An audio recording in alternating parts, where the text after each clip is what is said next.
Las Vegas, and welcome to the EOG Sports Hour. John Kelly with you on a Wednesday night, representing EOG. The three letters stand for Ion Gaming. EOG.com, a website dedicated to the hearts and minds of sports bettors everywhere. Flying solo in the studio tonight, but I will have help shortly. Seanie Mac will be checking in from his home near Philadelphia, and Eric Strasser, a.k.a. Palm Tree, will also duck in a call to the program tonight. He'll review Game 2 of the World Series tonight and preview Game 3 set for Friday night at AT&T Park in San Francisco. Tonight, if you missed it, Kansas City even the World Series a game apiece by defeating the San Francisco Giants 7-2. Palm Tree was on the right side of that game. Remember his preview of the World Series. He said he's going to pass on Game 1. Wasn't sure about the layoff for both teams and pitchers, but Game 2, he liked Ventura over Peavy, and things worked out. The Royals, in a 2-2 tie in the sixth, hit the Giants with a 5 spot in the sixth inning to win going away 7-2. So San Francisco wins the opener behind the ace Madison Bumgarner, best pitcher in the series, and the Royals answer back in Game 2 behind that sellout crowd at Kauffman Stadium. The 110th edition of the World Series. What tradition they do have, although it's a game declining in popularity, and football and basketball are taking off in this country, baseball scrambling to stay relevant. First time wild card teams have met in the World Series since 2002. I remember that series well because it was the Giants and the Angels. I'll tell a quick story at the top of the show, seeing as though I don't have a partner just yet. I made a bet at Prim. Then it was Prim. Now it's Prim Valley, I guess. It might have been called State Line, actually, back in 2002. But anyway, you get the idea. I'm between Nevada and California. I think I was headed to California on a quick trip to Santa Anita. And I was at the Stardust the fall of 2002. I was doing the radio show there. It was the Giants against the Angels, and they had just posted the series price. Giants and Angels. And the Stardust at the time in 2002 was one of the leaders of the industry. The offshore sports books haven't really taken off just yet. And the Stardust had a respected number that was posted. And it was a pick'em. Lay $1.10 either way, Giants and Angels. And you'll remember that series. It was Barry Bonds leading the way for the San Francisco Giants. Mike Scioscia, still the manager of the Angels back then. He's been around a long time. He had guys like Bud Black, and I believe Joe Madden was still on Mike Scioscia's staff. So it was the Angels and the Giants in a pick'em situation. Lay $1.10 either way. I'm driving to Prim, headed to Santa Anita. I've got about $3,000 in pocket, and I stop at Prim, and I see the series price at Prim, and I almost fell over. Angels minus 240, the take back on the Giants plus $2. Now, 45 minutes earlier, I had seen picked, lay $1.10 either way. It's a license to print money if I wanted to go that direction. And I was thinking about it. Maybe a quick bet at Prim, call back to Las Vegas, have someone get to the Stardust, grab, lay the $1.10 on the Angels, take the $2 on the Giants, and you wrap up a healthy profit. Instead, I said, you know what? I kind of like... I like the Angels. That was it. I bet the Giants at plus $2 with no take back on the Angels. That's what happened. I bet the Giants at plus $2 with no take back on the Angels. So I figured I had the best of it anyway. I was going to ride it out. And we all know what happened. Angels win in 7. The big result was Game 6. If I remember correctly, Game 6, the Giants held a sizable lead in the late innings. The Angels 5-run lead in the late innings, and the Angels were able to rally, come back and win Game 6. And then I remember the empty feeling I had in my stomach when I saw Lackey on the hill in Game 7, priced at $1.45, and he was an easy winner there. So it just goes to show you can get the best price in the world and still lose, and that was the situation for me there as the Angels won in 7, the last wild card matchup in the World Series. Joining us on the phone line right now is Eric Strasser, a.k.a. Palm Tree. He's our resident MLB expert. Eric, do you remember the 2002 World Series between the Angels and Giants? Oh, of course. That was a series that was interrupted by the earthquake. And, Barry Bonds had quite a... back then, they would be walking him with guys on base, guys in scoring. He got more respect from opposing managers than anybody I've ever seen. I don't recall the earthquake. You got that on me. There was an earthquake series, A's and Giants, correct? Oh, I'm sorry. Yeah. I had it wrong. Of course you're right. Yeah, right. Angels and Giants. This was the series, right. I believe, let's see, I believe somebody for the Giants threw a great game in Game 6, and the story goes that he took the ball. He was pulled from the game, but wanted the game ball, and I think some members of the Angels team might have seen it. It was a story after the fact anyway, but the Halos were able to rally. I think the rally monkey was alive and well maybe back then, and the Halos were able to rally, win Game 6 and win Game 7 too. But the name of the pitcher, Russ Ortiz, our crack producer Lawrence Lazarte, all over it.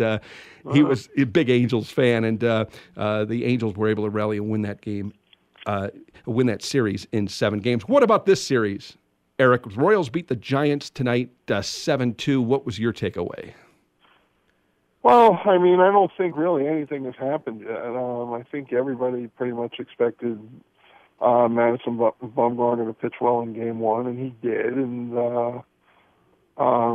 the Giants got off to obviously a good start, and then tonight was, of course, a big game for the Royals, and the number jumped tonight. I think I laid 115, maybe 117, and it closed, in the mid 130s. So the world expected the Royals to play well tonight and bounce back, and they did. And I think the Royals had a pretty big edge tonight. Jake Peavy pitched better than I expected him to pitch, but still, I didn't think he was great. I thought the Royals lost their patience for a little while in the middle innings, but they took care of business, and now it's 1-1. And if you're going to look at the series going forward, you expect Bumgarner again to probably win his second start, and then the other start, which will be Ventura and Peavy, if it gets that far, that'll be back in Kauffman Stadium, and I think.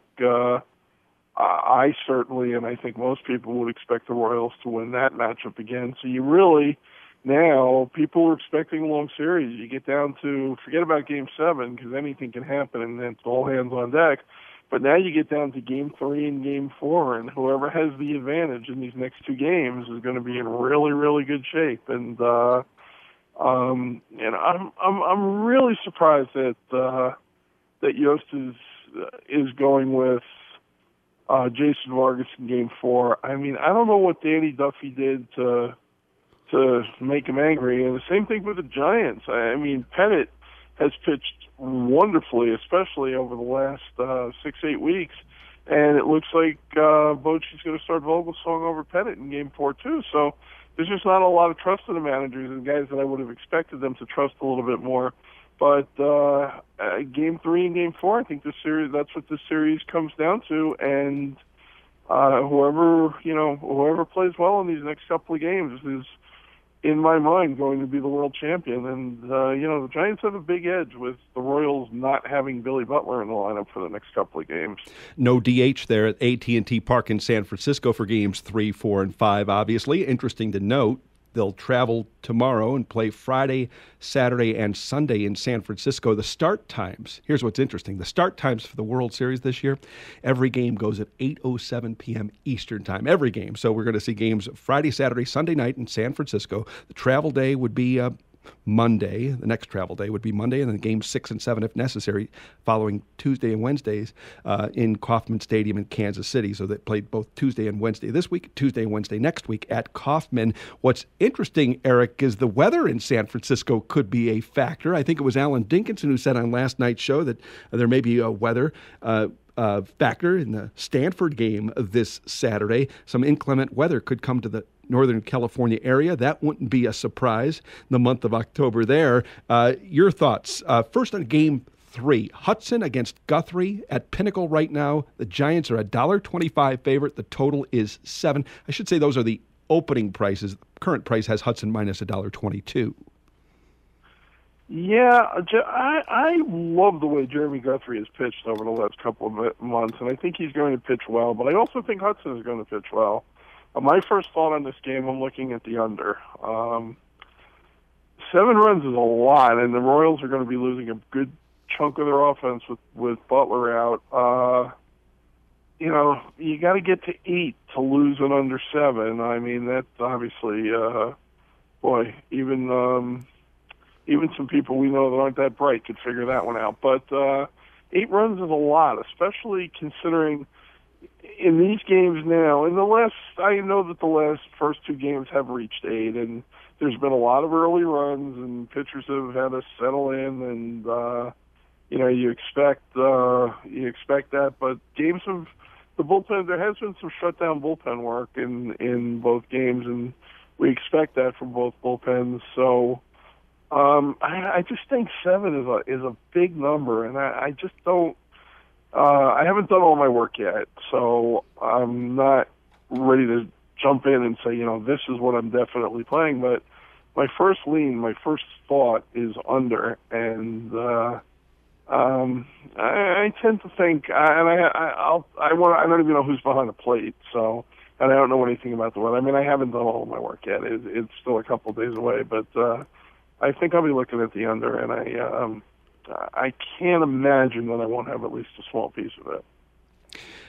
6 umpires in the World Series, Eric. Do you know the rotation in terms of if you throw in the left field umpire and the right field umpire? Because I can tell you, Eric Cooper was behind the plate tonight. Jim Reynolds was at first. Jerry Meals was down the right field line. Jeff Kellogg down the left field line. Do you know the postseason, or the World Series rotation? I don't know if it's changed, but I know that it used to be the same around the infield, and then after you umpire behind home plate, then you move to the outfield. And was Jeff Kellogg behind the plate then for Game 1? That's a good question. I'm not sure. Mm-hmm. We do know Eric Cooper was behind the plate tonight. It was either, I'm guessing it was Jim Reynolds or Jeff Kellogg. I think it was Kellogg, now that I think about it, but we'll find out for sure. I would expect that it would be, but I'm not sure. Mm-hmm. John, these days, if I can stay out of the bathroom for an hour and a half at a time, I'm doing good. So, tell us a little bit about your health concerns, Eric. I had a really nasty infection. I got bit by something poisonous, and put me in the hospital for 9 days for IV antibiotics. And I don't know if anybody's ever had anything like that, but the antibiotics really do a number on your digestive system and your stomach. And so I'm still kind of fighting the good fight, but certainly not at my best. But nobody wants to hear about that. It's it's been a good. It's been an even World Series. The games haven't been good, but you've had one team dominate each game, and now we're coming down to a weekend that is going to determine the whole season's worth of work. So, good call by you, Eric, nailing the Royals in Game 2, taking Ventura over Peavy, 7-2 the final. KC wins it. Not only beat the number as you did, but you beat the game as well. AT&T Park. Tell me a little bit about San Francisco's home stadium. How does that ballpark play? We saw at Kauffman Stadium the spacious outfield, and how that plays to Kansas City's strength. They can go get it in the outfield. What about AT&T Park? It's very similar. A very big outfield, not a lot of home runs. The Giants, I think last year, I may not have the number exactly right, but I believe the Giants in 81 home games only hit 39 home runs at home. So it's a park that plays big. You can hit the ball out down the left field line, and unless you're Barry Bonds, the right field is tough. Out in right center is an area that they call Triples Alley, and you've got to have outfielders that can go and get it, and that is something that the Royals have as well as the Giants, and that's what you're not going to see for the most part. Too many balls leave the yard, but the park plays big. But both teams have great outfield defense. They can cut balls off in the gap. The Royals' outfield defense, I think, is just a little bit better. But obviously, the Giants know the park and they know the walls. I mean, there are doors and chain link fences in the outfield over the scoreboard. It's not an easy outfield to play. The walls are difficult. It's a difficult place to play. I haven't checked my notes yet on what type of sun fields we're going to see, especially at 5:07 Pacific time. But that's another thing, because that's prime time for shadows, I would expect. And I think that the shadows and the difficulty of the glare and the vision might play a role in the games as well. But, we got 48 hours until the game starts. We got plenty of time. Games 1 and 2. All that work on the handicap. Games 1 and 2 went over the total. Frisco winning the opener 7-1. Kansas City taking game 2 7-2 over. I'm waiting for that 1-1, 2-2 game. I think we do have, a closer game. When a competitive game comes to us, when it is 1-1 in the fifth, I really think we're going to see the bullpens kick in, the strategy kick in. And these two teams, Kansas City dead last in home run production this season, all 30 MLB teams. And San Francisco's lineup, I think that lineup can be pitched around a bit, especially if you get to the bullpen, where we saw tonight, Herrera, Davis, and Holland taking hold. Our crack producer, Lawrence Lazarte, always there with the answers. It was Jerry Meals, the home plate umpire in Game 1, Eric Cooper in Game 2. And here's the rotation. Go to the head of the class if you knew this before we talked about it. In a nod to new technology, Major League Baseball tweaked its postseason tradition this season, added a seventh umpire. How about this, Eric? The extra umpire.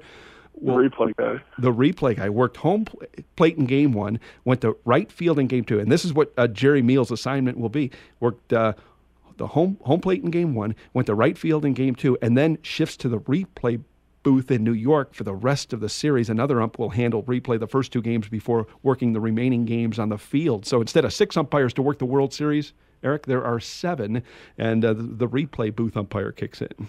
Yeah, I actually didn't know about the replay guy, but I'm actually surprised. I did not know that, and I wasn't paying much attention to the home plate umpire because I had made a decision that I was not going to. I expected Bumgarner to pitch well. I expected him to outpitch Shields. But when both teams haven't played in a week, I just was not going to get involved in Game 1 under any circumstances because there's just too many unknowns and too many variables that you throw into the mix. And the game, I made Bumgarner a small favorite, and I thought that that's where he deserved to be, and that's where he was. Although there was some late Royals money at the close, but I wasn't going to get involved for that reason, and I never even looked at the home plate ump. But the interesting thing about that is Jerry Meals, this was his first World Series, and to have him behind home plate in Game 1, that's kind of interesting. I did not know. I knew there was a replay ump, but I did not know about the rotation as you were describing it. So, about the assignments, these umpires are assigned by merit, I take it. So it would tell me that Jerry Meals was probably pretty good, graded out pretty well in terms of the Quest Tech, the technology that judges umpires now. These guys are under a microscope these days. Yeah, and Meals, one of the things about Meals was the guys that made it into the division round and then they picked from there for the World Series are guys that have had the fewest calls overturned by replay. That was this year. That was one of the ways that they did it and one of the things that they looked at. I remember reading that. So the guys that had the least calls overturned, that's why you'll never see Angel Hernandez in the World Series again. But the guys that had the fewest calls overturned were elevated up, to work in the World Series. And I don't remember if it was Mills, but guys who had only 2 and 3 calls overturned in the second half of the season were, they advanced. And it is very much based on merit, but if you think about how close some of these calls are, they have only 2 or 3 or 4 calls overturned over the course of a half a year. That's just incredible. The umpires really don't get enough credit for how good a job that they do. Even tonight in the first inning, I'm looking at that stolen base attempt by Escobar, where Panic had to go down and catch the ball on one hop and then get the ball back down. To me, just because of the bounce and the way the glove was coming up, it looked like he was safe, and then, you see the replay, and he did, and it was only a matter of inches, but he did get the glove back down, and he did tag him, and the umpires got the call right, and, very impressive. Terrific play by Panic. Panic showing poise, if you will, and I love the description of Harold Reynolds, a former second baseman, mentioning that Panic stayed back and let the ball come to him. That's really key in terms of the tag play at second. And these days, and this comes from our friend Ron Boyles, who's about as sharp as they come when it comes to gamblers in Las Vegas. Ron says in baseball these days, with replay in effect, you should be running all the time. Back in the day before replay, if the ball beat the runner to the bag, I mean, it was almost accepted. The umpire punches you out, whether the tag is applied or not. Now, the throw's got to be there and the tag has to be applied. It's a two-part process, and it's got to be completed, too, because replay, for the most part, doesn't lie. Eric Strasser, our opening guest on tonight's program, Seanie Mac, waiting in the wings. Last question to you, Eric, and I haven't prepped Palm Tree for this question. His website, by the way, palmtreehandicapping.com. You can read all about the sport of baseball and handicapping it at palmtreehandicapping.com. The game itself, I mentioned NFL skyrocketing in popularity, the NBA close behind. I mean, the NBA is an international sport now. Stern did a great job of getting the word out to the world. I think the 1992 Dream Team helped a lot in that respect as well. But baseball is struggling, Eric, in terms of television ratings, in terms of the young audience, the demographics. What can baseball do to help itself in terms of popularity? You know, it's funny because I heard you say that as I was driving home, and then when I got home, I called in and I heard you say that they're struggling, and I guess it depends on your metrics because there's never been more money in the game. Middle relievers are making $2 and $3 million a year. Payrolls are through the roof. Ownership is making all kinds of money. There's been labor peace forever because nobody wants to kill the golden goose. But yeah, in terms of ratings and things like that, the game is struggling and losing market share. But one thing is, games just take too long. People just don't have the I'm not even sure what the word is I'm looking for, but people just don't want to sit and watch a 3.5-hour baseball game unless they're me, and not too many people want to do that. But that's one thing. Another thing now is, the game has, once the steroids came out of the game has become, the offense is a lot less. You're not seeing how chicks dig the long ball, but there's very much fewer long balls now than there ever were over the last 15 or 20 years. And there's a lot of things that they're going to try to do, and I think the new commissioner, Rob Manfred, that's going to be his challenge, is to make the game more... fan friendly? I don't want to say. Well, I didn't want to use the term fan friendly, but it just has to be packaged better. I remember you and I talking over the summer when I was in the studio about the World Cup. I mean, they fit a game nicely into a 2-hour window. You start exactly on time. You know exactly when the game's going to end within a minute or two, of the stoppage time, and you can put a block into that, or a game into that 2-hour block. Everybody knows, and baseball's just not that. I mean, there's no clock. The game can go forever. Offense is down. It's just the nature of the game, and there may be some things they can do short term, but long term, I think probably it's going to continue. Baseball's going to continue. There's a lot less people playing now. You know, when you and I grew up, John, I mean, you go down in the park, there was always a game, and there was always, 20 kids that wanted to play, and you just choose up sides and you'd play, and then, you'd play X number of innings, and then you'd play again, and it's just not the same now. I mean, the country's changing, and unfortunately for baseball's on the wrong side of a lot of those changes. So, it's not fast, it's not quick, it's not watching a video game. I mean, it's just different, and it's a shame. But there's a lot of things that we could say are happening right now in the world that are a shame.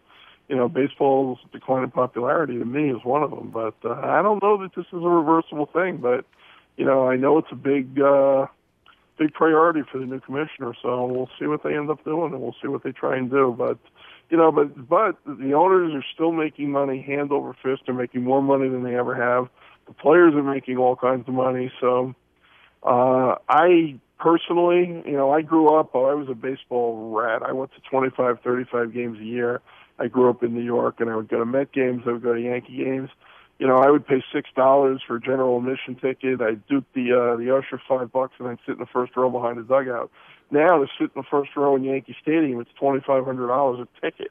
I mean, you'd never see me paying those kinds of prices. So, the game is MLB.com and all streaming, and we can sit here in Las Vegas and we can watch a game live from San Diego. We can watch a game live from Atlanta. We can watch a game live from Boston, and So there's always going to be money in the game as long as people that grew up watching their favorite teams and move around the country are always going to buy the MLB package. But, I think eventually the game's got to do something to attract new fans because the old fans are going to die off, and then who knows what's going to happen. But it's a great question. I think anyone that had the answer that would be the right answer could certainly make a lot of money now, just making sure the game stays relevant.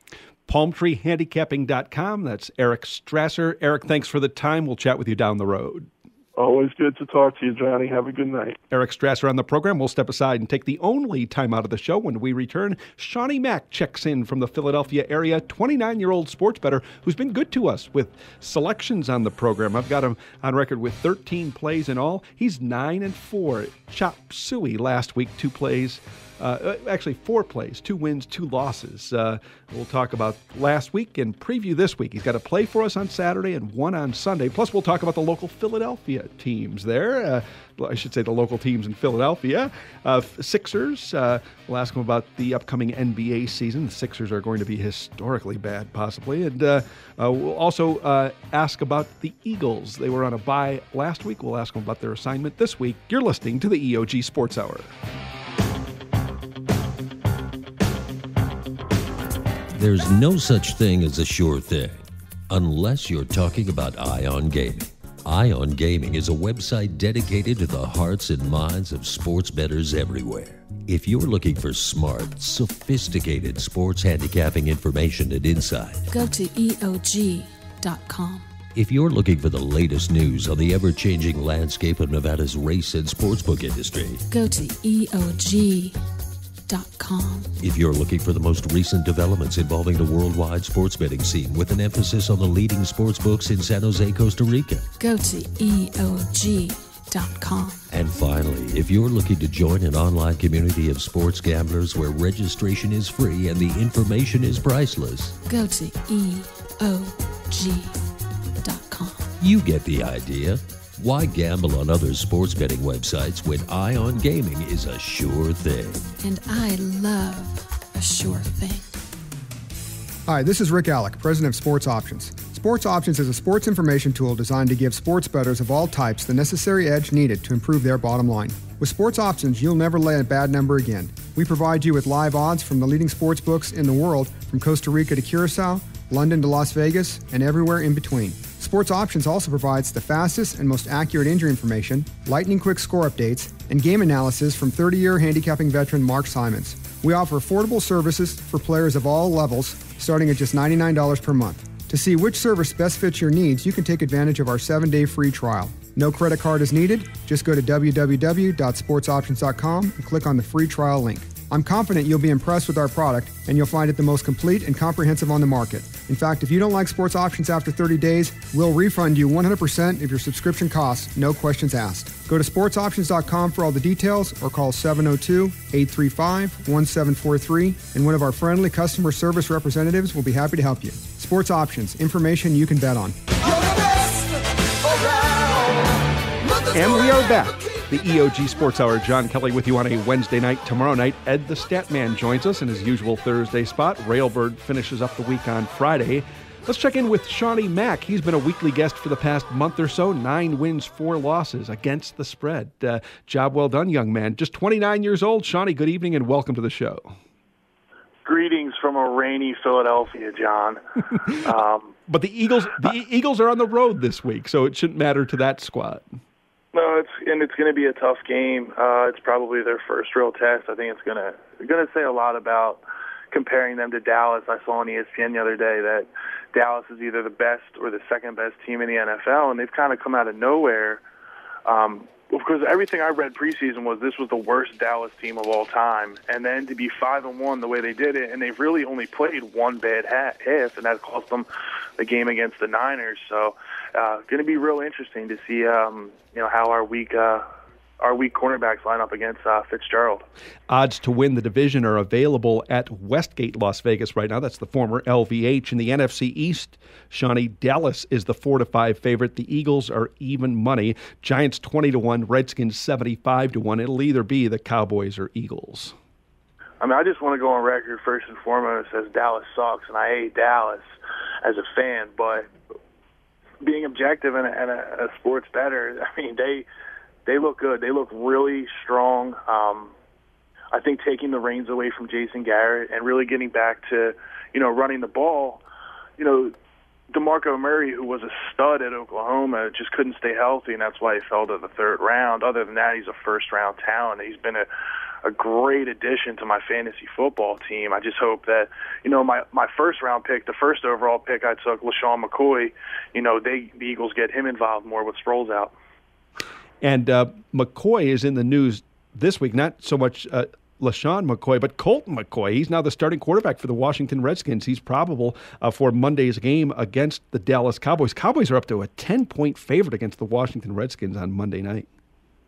I think at this point, if Dan Snyder needed a quarterback, he could call me, and I'd be just as good as an option as Colt McCoy would be. I'm not sold on RG3 anyway. The guy just can't stay healthy. I never thought he was in any category or talk as Andrew Luck was. That was just my opinion. I think he's an interesting talent, but I actually liked Kirk Cousins as a quarterback, and I stuck up for him on a couple of forums, and he's made me look bad, but that season's a wash right now for them, and I don't know what they're going to do going forward. They've invested so much in RG3, just going back to all the draft picks they had to give up to get him. At this point, they've got to ride him out, but I don't think he's anything better than maybe a bottom-tier quarterback at this point. I have a history with Kirk Cousins, too, Seanie Mac, as long as we're in the confessional booth. I lost plenty of money when Kirk Cousins was the quarterback at Michigan State. He was the king of the untimely interception at Michigan State, and now with Washington, the Redskins, he couldn't cut it as the backup to RG3, and now that's why Colt McCoy has the spot he has. Interceptions are interesting. They're not all created equal. I think if you're handicapping the NFL game, Seanie Mac, you really have to go through and study when the interceptions take place. You can't just study the touchdown and interception rate, even though your quarterback in Philadelphia had such a sterling touchdown to interception rate last season. Nick Foles, I think, was 27-2. But the numbers aren't really as important as when the interceptions take place. I was surprised at veteran quarterback Drew Brees last week at New Orleans when they played the Lions at Ford Field. What an untimely interception for Brees. And normally he doesn't make a move like that, but to have your team nursing a 6-point lead late in the fourth quarter and throw a pick is inexcusable. It's when the interceptions happen, and really who's at fault too, because sometimes it's not always the quarterback who's at fault. Yeah, you're right. The king of the untimely interception to me has always been Jay Cutler. He just picks the most inopportune time to throw an interception. I think it was 2 weeks ago I hit two front door winners. The Jets threw a pick six, and I can't remember the other team that threw a pick six for the front door, but I had them as well. And for the first time, I was on, the winning side of that. I was laying like 8.5 points on the road with Denver against the Jets, and I actually stood up and celebrated. I my first front door in a long time, because usually I like to back extremely ugly underdogs, and I'm on the other side of the back door, front door. But when you're talking about interceptions and turnovers, our balls tipped at the line. That's what it really comes into. It's hard to gauge turnovers in the NFL and in football in general. You're listening to the EOG Sports Hour. John Kelly with Seanie Mac, 29-year-old sports bettor from the Philadelphia area. He's here to give us two plays this week. He'll give us a play on Saturday, one on Sunday, 9-4 thus far. And, that with documented selections. We'll get back to football talk in a moment. The NBA season is right around the corner. Tuesday of next week is when things get going in the NBA. I love basketball. I'm a basketball junkie. I like the pro game and the college game. The NBA season, let's see, Tuesday, October 28th is opening night. The rosters are set, if you're really into it. Monday, October 27th, 5 p.m. Eastern. That's when they're due in to the NBA offices in New York. And I like to go to school on seeing who makes the rosters every season. They usually, I think last year it was 12 active players, 15 on the roster all told across the 30-team league. The Philadelphia 76ers, Seanie Mac, they're a team close to you, and they're a team that could be on the bottom of or will be on the bottom of the pack, I should say. The projected win total this year for the Philadelphia 76ers at Westgate right now is 15.5. We all remember what happened last year. They got off to a decent start, then really backed up, 19-63 73 was their final record. 72-73, this is probably before you were born, Seanie Mac. I know it was before you were born. The 76ers went 9-73. Yeah, there's not a whole lot to celebrate being a Sixers fan, other than the fact that they didn't change the rules for the NBA draft lottery, and if we're lucky enough and we tank just hard enough, we might get that first overall pick. But I still think they're going to go over 15.5. I said it 2-3 weeks ago. I believe they are going to go over 15.5 wins. It's going to be tough. I mean, last year they started 3-0. They beat the Heat in overtime, and I mean, then at one point they lost, 18, 19, 20 games in a row. 26. Yeah. 26. I mean, who's counting? Who's counting? It's going to be. I mean, is Nerlens Noel ever going to get healthy? Are we ever going to see Joel Embiid? For some reason, the front office they want to trade Michael Carter-Williams. I was reading possibly. I don't know if they have a set plan as to what their roster is going to be in 3 years. Right now, they're just trying to get as much value as they can. They're obviously going to be nowhere near the salary cap. They only have 9 guaranteed contracts. So it's going to be a long road for the Sixers. It's going to be a long road for the Phillies. Thank God the Eagles are good right now. We'll see with the Flyers, but it's tough. It's tough as a Philadelphia sports fan right now. Let's get to Michael Carter-Williams for a moment. He averaged more than 16 points per game last year. He was the NBA's Rookie of the Year. What's your assessment of Michael Carter-Williams? Good player on a bad team, or could he do this elsewhere? Is he just a product of his place in the NBA, or do you think he's a quality player? No, I think he is a good point guard. I think a lot of his scoring came from the fact that he pretty much was the only good player on the court at any given time for the Sixers. Would he be good on, let's say, if we swap him and Kyrie Irving? He's not obviously going to put up the numbers that he puts up in Philadelphia. He's more of a scoring point guard than he is with assists. So if they're going to go that route with a scoring point guard, then I don't know what the point in bringing in 2 7-footers was, because obviously you want to pound the ball down low with 2 7-footers in Embiid and Noel. That's why I think they were trying to trade him last year. I don't think he quite fits the system. He was a great pick. Came out of nowhere. I mean, when we traded Drew Holiday, I was stunned. I mean, we had just traded an all-star point guard we had signed to an extension. Michael Carter-Williams came in and performed well. So I just don't know what the Sixers are doing. I do trust the coach, Brown. I do trust the front office because they've taken more of an analytical stance, and that's obviously the way basketball is heading. I think it's just going to take time as to what the Sixers are really trying to do. That's what I was studying earlier today, Seanie Mac, and trying to get a jump on the basketball season. I think most NBA teams now are investing in advanced analytics. Some are ahead of others, but I'm looking at college basketball too. I want to know the coaching staffs that trust the advanced analytics and those who are still old school and just look at the game the way they used to 10, 15, 20 years ago. I'm going to be betting those who embrace advanced metrics, and those I'll be betting against those who do not. Yeah, I mean, you look at a guy, let's take, for instance, Roy Williams in North Carolina, who I've always thought has been an extremely overrated coach. He's a good recruiter. I just don't think he's a good coach. Now a guy like that I read articles where he said that he is old school. He goes on feel.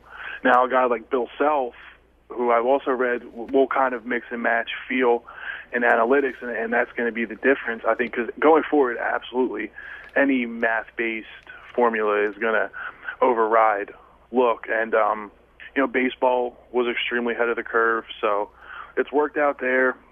There's just, I know you love to really get into college basketball, and it's so hard for me because there's so many teams, so many conferences.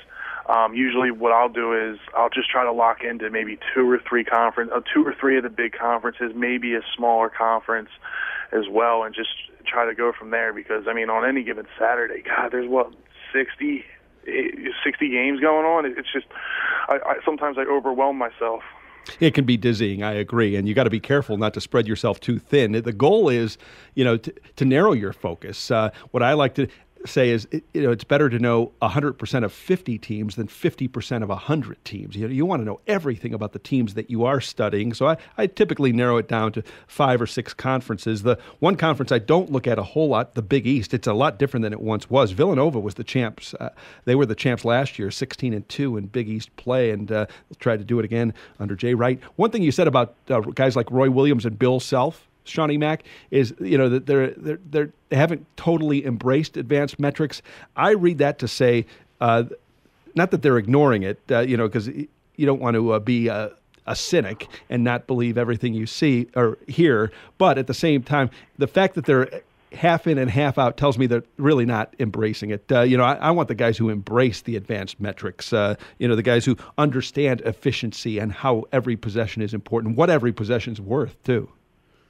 Yeah, well, these are those 2 examples I gave were 2 established coaches at major colleges, where I would assume that advanced analytics in college basketball is going to come from is a young coach, and I don't know, the Missouri Valley Conference, for instance, getting his first job, and he's starting up, trying to build up his name, his team, which ultimately becomes a brand. As a coach, what you're more than anything, what you're building is a brand. You're branding yourself, and that's where I would imagine that advanced analytics is really going to take over in college basketball. I think of the brothers, the Millers, Sean Miller at Arizona, and then he had a kid brother, I think, at Dayton for a while, Archie Miller.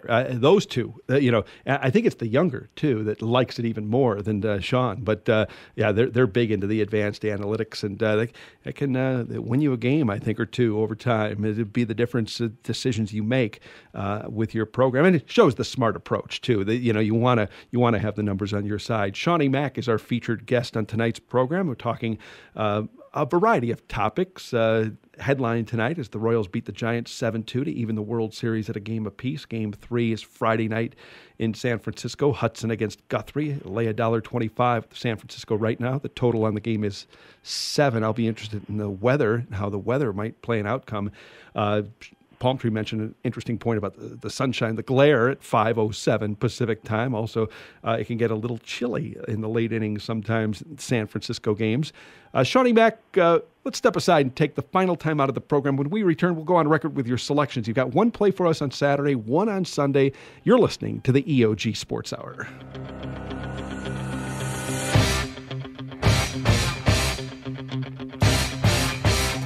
There's no such thing as a sure thing, unless you're talking about Ion Gaming. Ion Gaming is a website dedicated to the hearts and minds of sports bettors everywhere. If you're looking for smart, sophisticated sports handicapping information and insight, go to EOG.com. If you're looking for the latest news on the ever-changing landscape of Nevada's race and sportsbook industry, go to EOG.com. If you're looking for the most recent developments involving the worldwide sports betting scene with an emphasis on the leading sports books in San Jose, Costa Rica, go to EOG.com. And finally, if you're looking to join an online community of sports gamblers where registration is free and the information is priceless, go to EOG.com. You get the idea. Why gamble on other sports betting websites when Ion Gaming is a sure thing? And I love a sure thing.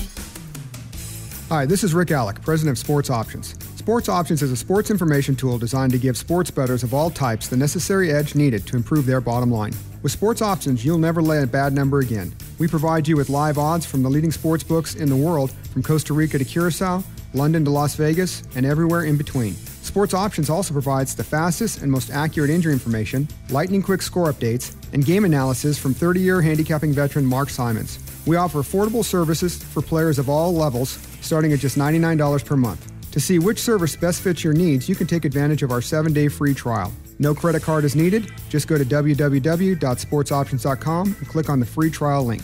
I'm confident you'll be impressed with our product, and you'll find it the most complete and comprehensive on the market. In fact, if you don't like Sports Options after 30 days, we'll refund you 100% of your subscription costs, no questions asked. Go to sportsoptions.com for all the details, or call 702-835-1743, and one of our friendly customer service representatives will be happy to help you. Sports Options, information you can bet on. You're the best around. And we are back. The EOG Sports Hour. John Kelly with you on a Wednesday night. Shawnee Mac is our featured guest. Bobby Bechtel, a.k.a. Bobby the Owl. He's checked in on our phone line. He has a quick question for Shawnee Mac. Bobby, good evening and welcome to the program. Thank you. Shawnee Mac, I want to ask you a question. Living in the Philadelphia area, don't you think maybe you have a little advantage in the basketball? Because there's a lot of teams up in that northeast area. I mean, there's how many games do they play in Philadelphia there in that gym there, that stadium? I mean, I would think you'd really concentrate on the Northeast conferences and then conferences in the Northeast there where they play. You can see a lot of games in Philadelphia. Do you do that? Are you talking about the Palestra, the Big Five? I mean, I went to St. Joe, so I'm an avid, St. Joe's fan. But as far as Philadelphia basketball, Philadelphia college basketball actually hasn't been that good recently. Jay Wright's done a really good job at Villanova, but other than that, I mean, high school basketball around here is on the decline. As far as like college basketball, I mean, I love to watch the ACC. I like to watch Arizona out in the Pac-12, and I think Big Ten regular season basketball is some of the best basketball. But being from Philadelphia, I don't think it gives me much of an advantage because, teams like Penn or Drexel, no one really cares about them around here. I mean, Villanova, Temple used to be a really good program when John Chaney was coaching, but other than that, St. Joe's hasn't done anything in over 10 years. So I think Philadelphia basketball is kind of. I would think Shawnee Mac, with that you being there though, you would know that things and you'd be able to make something for yourself with the line, knowing about them teams back there. Like when I've been saying, I've been saying basketball for 50 years or more,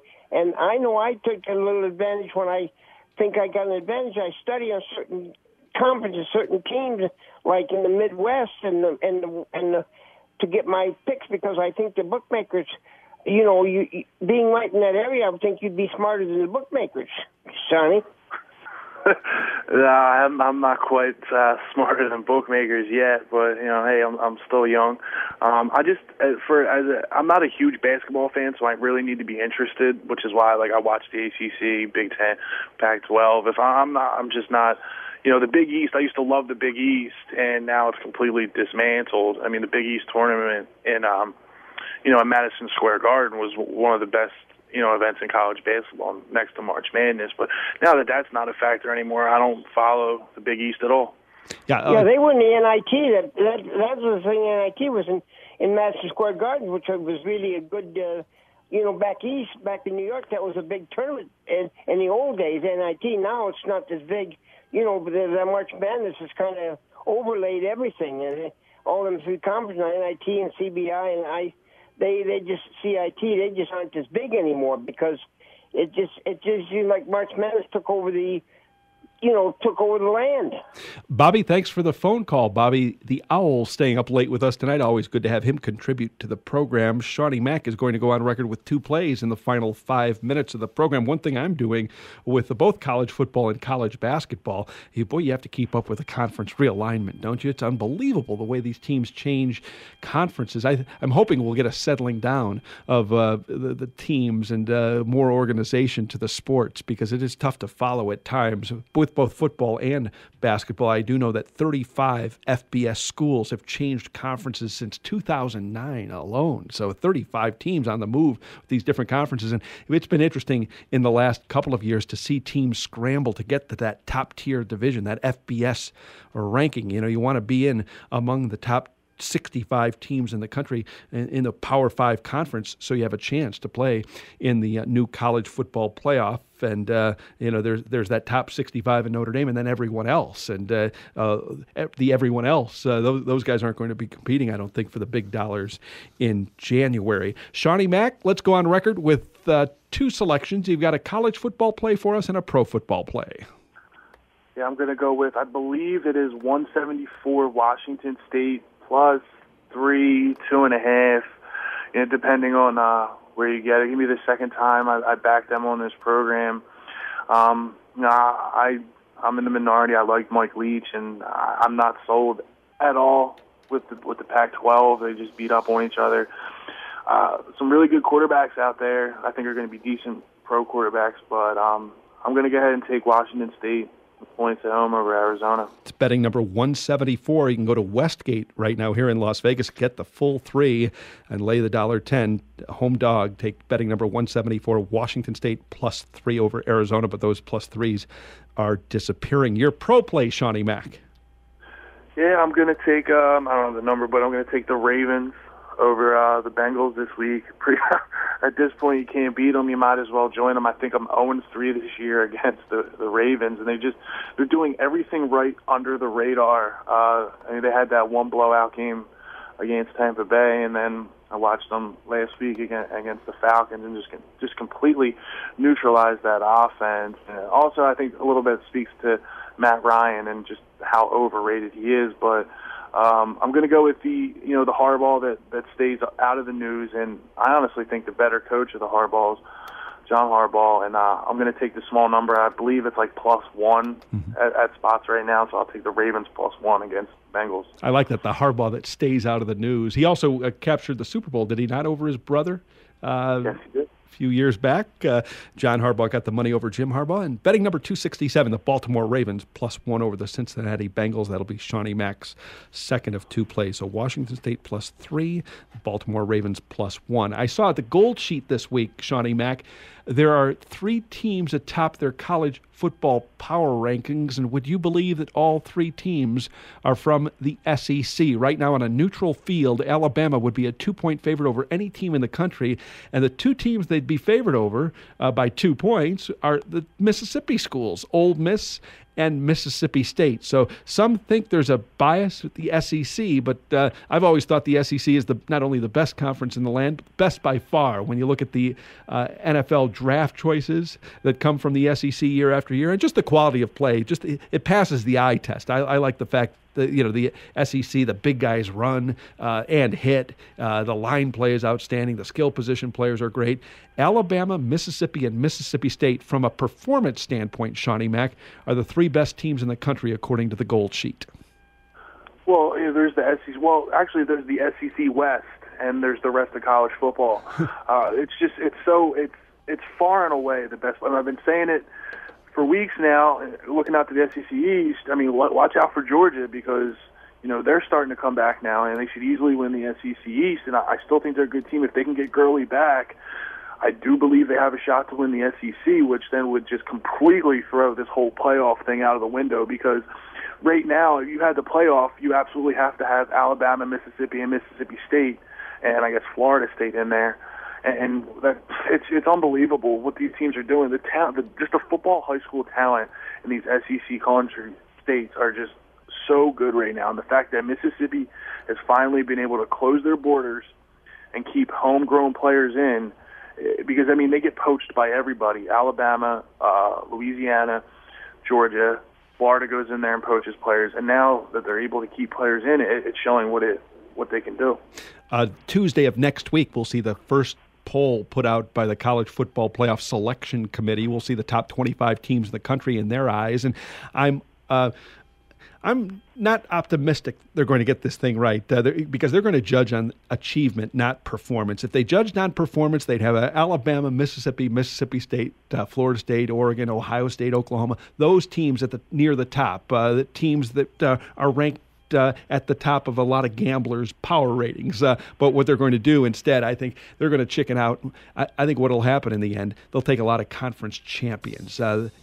Instead of having 3 teams from the SEC in the college football playoff, they won't do that. I doubt seriously. They might have 2 if they're gutsy. But more likely than not, I think what we'll see for the first ever college football playoff is we're going to see 4 conference champions there, and somehow, some way, they'll bail out behind that situation. Seanie Mac, always good to chat. Can I get you back again next Wednesday night? I'll be ready. Locked and loaded. I'll root you home with Washington State, the Baltimore Ravens. Ed the Statman, our featured guest on tomorrow's program. I want to thank Eric Strasser for appearing on tonight's show. Also, Seanie Mac. That'll wrap up our fast-moving show. Our conversation continues at EOG.com. Check out the main forum conversation now turning to basketball. We're still locked on football, but we're turning our attention to basketball, trying to find point spread winners in the upcoming month of November. Thanks for listening.